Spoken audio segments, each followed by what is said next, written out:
Welcome back. We have been burning for an hour and a half.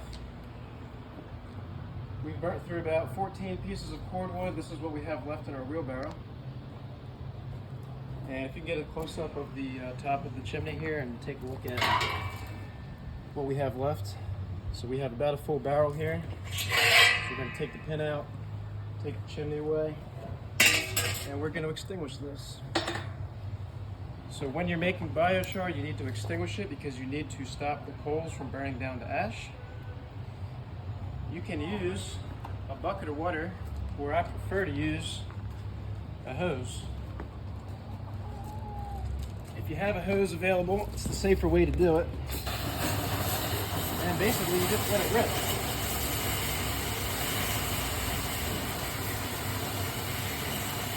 You're going to extinguish it until it's completely out. If you're using a bucket of water, you just want to be a little bit more careful because you're going to have a lot of steam coming out the top of this. But it's the same principle. You're basically just going to be soaking the biochar to pull it down, pull the container down, spread it all over the stainless. That's fine.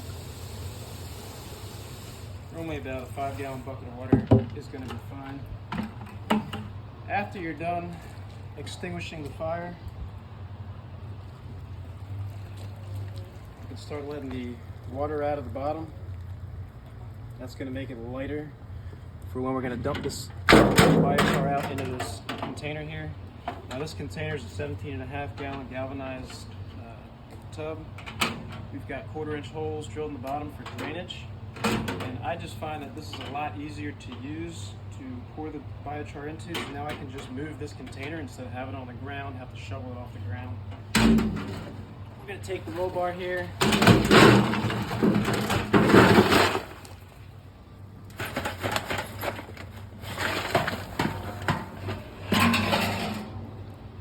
Roll it right over. And there you have it. There's a whole container of biochar. You can see how it's still steaming a little bit, so if you have a hose, what I like to do is just hose it down more. You really want to stop it from burning. If you have any heat left over in this at all, especially if you put it into some type of closed container, it will reignite and burn down to ash. You got to be really careful about making biochar and trying to save this biochar from reducing to ash because it has a lot of heat trapped into that charcoal. And you really want to make sure that it's out. And you can hose down the unit, drain it out if you wish.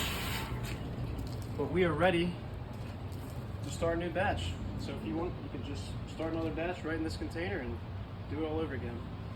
Again, this was about 14 pieces of cordwood. It took about an hour and a half.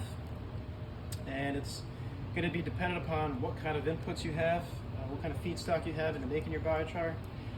Also, how dry your wood is. The more moisture you're going to have in your wood, the longer it'll take, the harder it'll be to keep it at a very high temperature. The drier it is, the better it's going to be. Also, the smaller the feedstock, the quicker it'll burn, and the easier it'll be to burn through it. But if you take a look right here, like this is a pretty big piece.